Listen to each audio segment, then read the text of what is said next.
Oh, et un générique pour les archives de Val, Enfin bon, techniquement c'est le deuxième après celui des archives opening qui est sorti avant, mais bon. Ça fait comme un an qu'on l'attend, générique, vous comme moi, alors permettez-moi cette petite explosion de joie. Et toi Misogi, qu'est-ce que t'en penses? Bof, c'est un opening comme un autre, tu sais. Un peu long à mon avis par contre. Pas sûr que les gens aimeront. Ok, donc tu comptes faire tes débuts avec une remarque désobligeante. C'est pas grave. Bon bah sinon les gens, bienvenue sur cette vidéo qui inaugure la saison 2 des archives opening. L'année dernière, le hasard a voulu que Medaka Box soit ma première vidéo et qu'elle sorte la veille de la rentrée des classes. Plutôt ironique, non? Vu que l'histoire se passe dans une école. Du coup, histoire de rendre hommage à la vidéo qui a lancé ma chaîne, j'ai décidé de commencer cette saison 2 avec un manga où l'école a également un rôle prépondérant. C'est limite du troll, tu le sais ça? Oh mais non! Je suis sûr qu'ils m'en voudront pas pour si peu. Bref, sur ce, ne perdons pas de temps. Mesdames et messieurs, bienvenue dans l'aile manga des archives de Val, et aujourd'hui nous démarrons la saison 2 de cette chronique avec Soul Eater. Soul Eater. Ce manga arrive à la 3e place de mes univers shonen préférés. Donc autant dire que j'étais assez chaud pour en faire une analyse. Nous devons ce manga à l'auteur Atsushi Okubo qui a fait publier ses 113 chapitres plus 3 du 12 mai 2004 au 12 août 2013 dans le Monthly Shonen Gangan. Et avant que tu demandes, non Misogi, on ne fera pas cette blague. Oh mais pourquoi? Tu es si mal que ça de pas vouloir faire la choré de Psy? Bon si tu veux, il y a de ça, mais j'ai surtout peur qu'on m'accuse de plagiat envers l'atelier de Greg et Alex.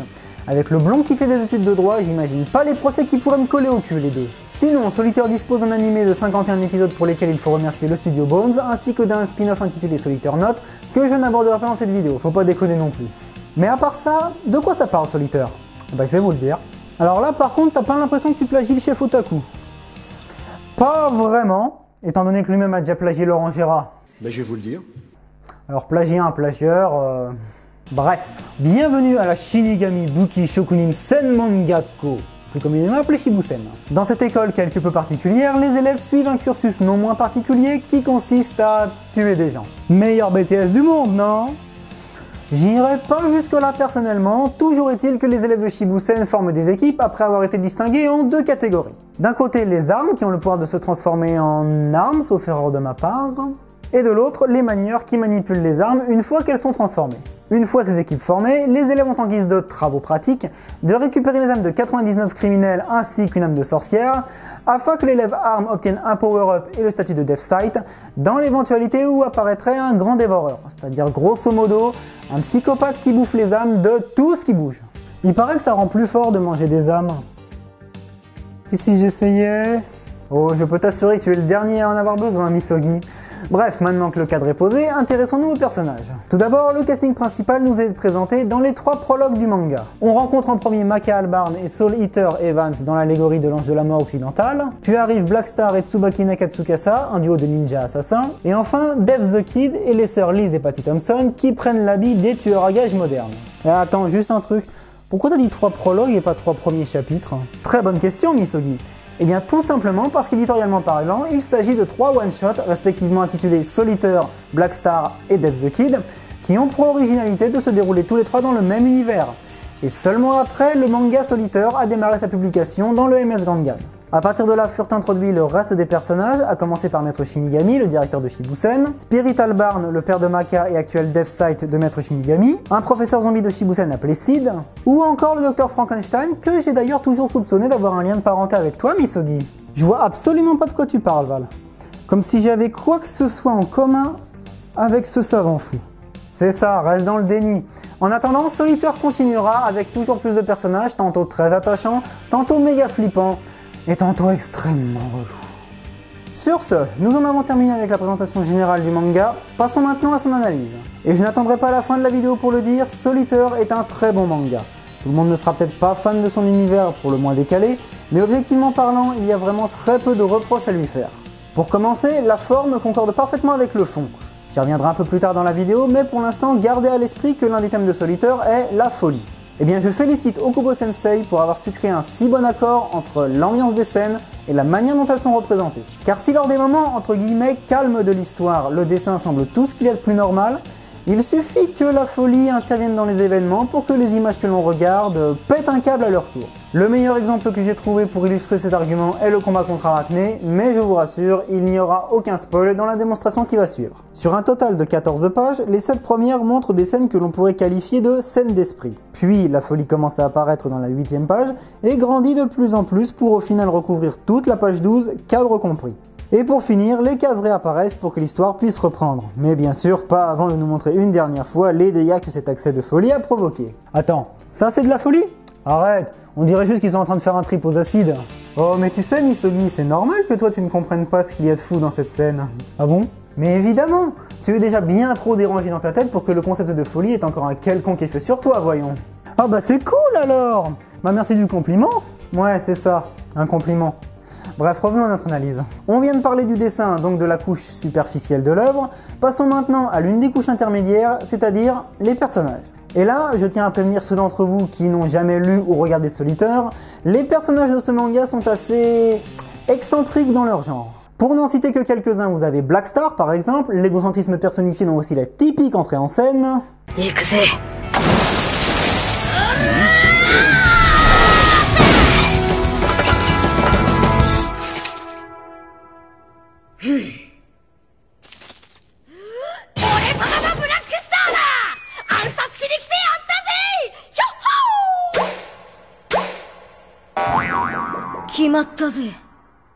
Vous avez aussi Kid, un monomaniaque de la symétrie qui n'hésite pas à larguer ses deux partenaires en pleine situation mortelle juste pour aller vérifier que...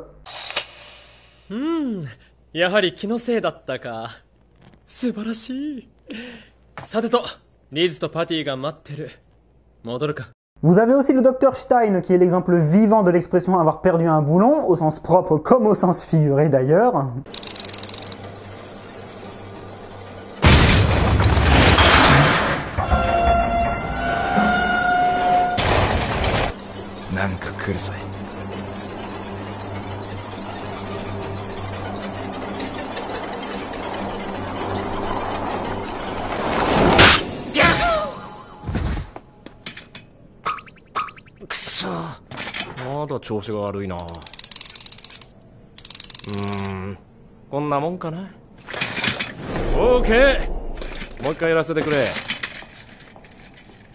Et un dernier pour la route, vous avez le personnage de Krona qui, en plus d'être le pire asocial de l'histoire de la Japanimation, est également le plus légitime héritier de cette phrase culée de Star Wars. À vous Général Akbar. Oh oui, c'est un piège. Un piège tellement bien conçu d'ailleurs que même l'auteur ne sait pas à quel côté des chromosomes il est destiné. Donc en fait, si dans 10 ans on se rappelle encore de Solitaire, la raison la plus probable sera un débat aussi stérile que est-ce que Krona était un garçon ou une fille ? Eh oui, c'est malheureusement à craindre en effet. C'est drôle, j'en serais presque triste. Comme si j'avais l'impression que même Krona n'aimerait pas ça en fait. Puisse le seigneur Tezuka t'entendre et accueillir Solitaire au paradis des mangas, quelle que soit l'anatomie de Krona au final.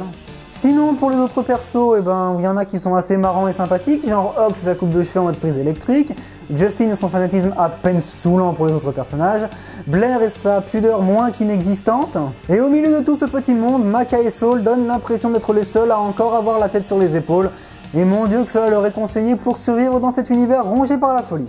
Mais avant d'aller plus loin, je dois vous avertir du caractère spoilant de ce qui va suivre, donc si vous voulez découvrir la profondeur philosophique de Solitaire par vous-même, merci de vous rendre au timecode indiqué en haut à droite de l'écran.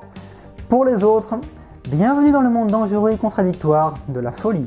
Alors, à partir du chapitre 71, après que Kid ait été capturé par Noah, nous découvrons l'existence de 5 entités appelées les Grands Anciens, dont l'unique description qui nous est donnée à leur sujet est que leur seule présence incite les gens à sombrer dans la folie. Ces 5 entités s'avèrent par la suite être nul autre que le maître Shinigami, le grand dévoreur Asura, l'enchanteur Eibon, la créature qui vit dans le livre de ce dernier ainsi que ce casse-bonbon Excalibur, et chacun d'entre eux est alors désigné comme la personnification d'une forme de folie, à savoir la peur, le pouvoir, la connaissance, la colère et pour finir, l'ordre. Et là, on peut se demander pourquoi Tsushi Okubo a choisi ces 5 concepts en particulier et les a associés à la folie. Parce que bon, la peur, j'arrive à situer, tu peux flipper ta race à un tel point qu'il te vient l'idée de détruire tout ce qu'il y a autour de toi de manière à ce que plus rien ne puisse plus te faire de mal. Hashtag paranoïa. Pareil, tu peux devenir fou de colère et perdre tout sens de la retenue face à ce qui t'a énervé. On en a un bel exemple avec l'attitude des personnages face à Excalibur. Mais où est-ce que tu vois que la connaissance, le pouvoir ou encore l'ordre peuvent mener à la folie ? Eh bien c'est tout à fait possible en fait, mes chers amis. Cependant, la seule qui va vraiment nous intéresser va être la folie de l'ordre, car les deux autres n'ont pas vraiment de rôle à jouer dans la réflexion qui va suivre. Plus précisément, les deux folies qui vont nous intéresser seront celles de l'ordre et de la peur, car dans le manga, elles sont présentées comme opposées l'une de l'autre. Tandis que l'ordre est représenté par Shibusen, dont l'objectif officiel est de maintenir coûte que coûte la paix mondiale, la peur est associée au personnage d'Asura, qui a pour but de justement faire s'écrouler l'ordre dicté par Shibusen. Et ce n'est pas une erreur, j'ai effectivement dit l'ordre dicté, car je vous rappelle que Shibusen est présenté tout au long du manga comme une organisation dont l'idéologie est suivie par le monde entier. Du coup, ça nous fait poser la question suivante. Qu'est-ce que la folie? Est-ce une notion absolue comme le passage du jour et de la nuit, ou alors est-ce une convention créée pour désigner ce que nous ne trouvons pas normal? Je vais prendre un exemple concret. Dire que le dieu harem a un ratio vidéo nombre d'abonnés gigantesque est une notion absolue, car les chiffres parlent d'eux-mêmes. Dire que ce ratio est normal, par contre, ça dépend plus de votre ressenti personnel. Pour ma part, j'essaie de pas trop y prêter attention, mais pour en revenir à Solitaire, si Shibusen représente notre société à nous, avec nos lois, avec nos normes sociales, que faut-il penser des motifs des antagonistes qui vont à l'encontre de ces normes? Ou plutôt, posons le problème dans l'autre sens.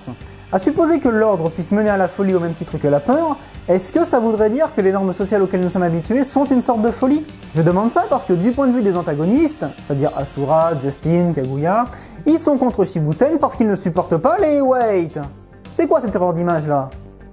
Ouais, je préfère. Je disais donc, ils sont contre Shibusen car ils refusent de suivre les règles dictées par le Shinigami. Ils refusent qu'on leur dise quoi faire ou ne pas faire. Bref, ils veulent vivre selon leurs propres règles et pour eux, c'est ça, agir de façon normale. Du coup, ça veut dire quoi pour nous, lecteurs? Qu'il faut dire merde à la société et faire tout ce qu'on veut quand on veut? Bien sûr que non. Si c'était ça le message de Solitaire, ce serait clairement pas les antagonistes qui le véhiculeraient. Alors à l'inverse, faut-il suivre scrupuleusement toutes les règles, lois et autres normes sociales, même quand on n'est pas toujours d'accord avec elles? Non plus, parce que si on le faisait, ça reviendrait à vivre dans une dictature. Et nous ne voulons certes pas cela, n'est-ce pas? Voilà pourquoi au final, je pense que Solitaire se conclut sur le message suivant. Être fou dans ce manga signifie vouloir pousser son idéologie à l'extrême, voire même jusqu'à l'imposer aux autres. Et c'est ça qui est dénoncé dans le manga. Alors que ce soit obéir aux normes sociales ou faire ce que bon nous semble, on a le droit de faire les deux, à condition de n'exagérer ni l'un, ni l'autre. À méditer. Bien, c'est sur cette note joyeuse que nous arrivons à la conclusion de cette analyse. Donc, que dire de Solitaire? C'est un manga intéressant, qui a un dessin bien à lui, qui est profond de manière assez subtile, mais je n'ai pas pu m'empêcher de trouver 3 petits détails qui ont atténué mon plaisir lors de la lecture. Du genre, la mère de Maka. Elle est évoquée dès le premier prologue, Maka et Spirit en parlent dès qu'ils ont une scène en commun, tous les personnages chantent ses éloges du début à la fin du manga, et au final, elle n'apparaît pas une seule fois. Même pas un flashback ou une photo sur le bord d'une commode, rien. Ça m'a légèrement frustré.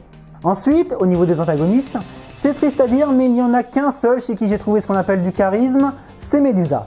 Le grand dévoreur, il apparaît quoi? 2 fois à tout péter lors de sa libération et lors de la bataille finale. Arachné et ses sbires, ils sont là que pour augmenter le nombre de batailles épiques. Et la bande à Noah m'a sérieusement donné l'impression de voir un groupe de comic relief itinérant. Alors comparé à eux, c'est sûr que Medusa m'a clairement fait l'effet de voir un Orochimaru au féminin. Même thème de pouvoir, même intérêt pour la science, et même mentalité pour arriver au bout de leurs expériences. Ah oui, je vous jure, entre lui qui prend possession des gens pour être immortel et elle qui utilise son propre enfant pour faire des tests, ne cherchez plus, on a trouvé le couple du siècle. Et enfin, THE truc incohérent dans Solitaire, est-ce que quelqu'un pourrait me donner une raison valable de tuer Mifune? Je veux dire, ok, il protège une sorcière, et ok, il est tellement badass sa mère qu'il vaut 99 âmes à lui tout seul.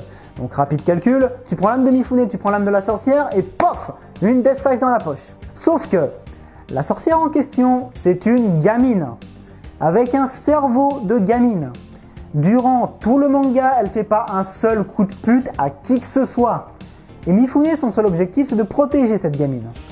Du coup, j'ai un peu de mal à comprendre en quoi Mifune est mis dans le même sac que Jack l'Éventreur ou Al Capone, qui sont des criminels avérés. Mais bon, ce sont que des détails, donc même s'ils font un peu tâche, Solitaire reste un manga que je recommande vivement à chacun d'entre vous. Quant à mes 5 raisons pour vous convaincre définitivement d'aller jeter un coup d'œil, on a numéro 5, le fanservice. C'est bien quand il y en a, mais c'est aussi mieux quand il n'est pas étouffant. Et la cerise sur le gâteau, c'est quand il y en a autant pour les garçons que pour les filles. Numéro 4, l'histoire ne stagne jamais. Sérieusement, Tous les chapitres dédiés entièrement à du repos peuvent se compter sur les doigts d'une seule main. Donc autant dire qu'en lisant Solitaire, il est quasiment impossible de s'ennuyer. Numéro 3, ça fait plaisir de temps en temps de voir des armes relativement originales. Parce que, déjà une paire de flingues ou une faux, c'est pas courant entre les mains de jeunes personnages, mais alors, une lanterne, des gants en pierre ou une guillotine, j'en ai jamais vu autre part que dans Solitaire. Et putain que ça a la classe lors des combats. Numéro 2, petite mention en faveur de l'animé, il est vachement cool. Les openings envoient un pâté de malade, et bien qu'il ne se termine pas sur la même note philosophique que le manga, vu qu'il nous dit juste « Pour affronter la peur, faites parler votre courage !» Il est quand même bien badass. Le seul petit reproche que je lui ferai par contre, c'est ça. Sérieusement les mecs, vous pouviez pas donner un maca des yeux un peu plus vivants? Je sais pas moi, 2 petits points blancs pour faire genre elle est pas lobotomisée? Attends, même les Hyuga dans Naruto ils ont moins l'air de zombies qu'elle. Et ma raison numéro 1 de lire ou de regarder Solitaire, c'est son putain d'univers qui, en plus d'être délirant comme il faut, est assumé à mort. Comment je sais qu'il est assumé? Ben, à partir du moment où tu vois qu'un zeppelin peut voler jusqu'à la lune ou qu'une ville entière peut se déplacer toute seule, je pense que oui, les auteurs n'ont pas mis longtemps avant de se dire « fuck it, on va jusqu'au bout du truc ». Alors avec tout ça qui vous attend, j'espère que je vous aurai donné envie de lire Solitaire ou de le regarder. Mais avant ça, bien sûr, les messages de fin habituels, le pouce bleu si vous avez aimé la vidéo, l'abonnement à la chaîne pour suivre mon travail à venir, Twitter, Facebook ou les commentaires pour discuter, et bien sûr le lien vers l'archive manga précédente. N'hésitez pas non plus à me dire ce que vous pensez de l'arrivée de Misogi dans l'émission, et c'est tout, j'ai plus qu'à vous dire. Sur ce, à la prochaine. Salut!